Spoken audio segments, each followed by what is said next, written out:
Can you tell me what drew you to the film, the script, the process? I saw the script was so beautifully written by Jesse Andrews. I love the characters. I love how he didn't talk down to them.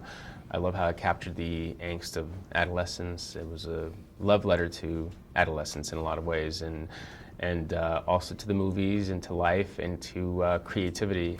It's a heartfelt and emotional story, but has a really unique comedic undertone to it that kind of gives it a really strong, authentic feel. Yeah.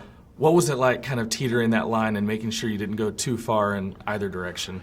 Well, you hope that you don't cross the line. It's basically up to your gut to decide while you're directing a scene if you explored it enough and captured the comedy and if it's dramatic, if it feels real. I wanted the comedy to feel real and come from a really honest place, as well as the more dramatic scenes. So you hope, and then as you're piecing it together, that's when you start to really calibrate it. One of the best parts of the film were kind of these shorts that were within the film. Yeah. Were all those ideas in the original script, were you able to kind of create some of your own? That evolves. I think Aguirre, Wrath of God, that was a reference that was scripted. There might have been a Clockwork Orange, it might have been scripted, or a reference to Clockwork Orange, but what will that be? Mm-hmm. And then they were a little more popular. But Jesse and I talked, and I really wanted an opportunity to make it more personal, and pay homage to the heroes, to my heroes and the filmmakers that I love, and films that were a little more specific to the kind of films that Nick Offerman would introduce the two boys to. So if you start with Aguirre, Wrath of God, and you start with Herzog, you may not want to go to Lucas and Spielberg because I think they have access to those films, but I think Nick Offerman would be turning them onto films that they hadn't seen before, and that became its own very specific kind of layer in the film.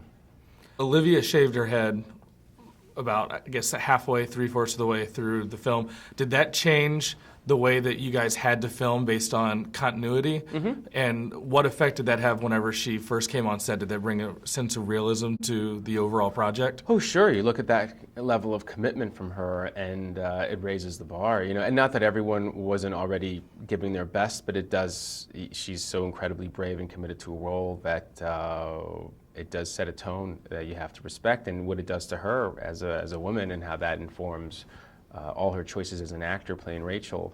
But yeah, it did force us to shoot in a good way. After she shaves her head, we then have to shoot in continuity, which is really what you want. Sometimes location dictate what you can and can't do, but for the most part, we tried to shoot all those scenes in the last kind of third or the second half of the film in continuity as best we could. You premiered at Sundance, yeah, and now you're finally coming out for theaters. It's been a really long journey. What emotions are you feeling now that? Obviously, it's terrifying letting the movie go, and you hope that people discover it. So it's and then of course the anxiety that you have to then go on to something else.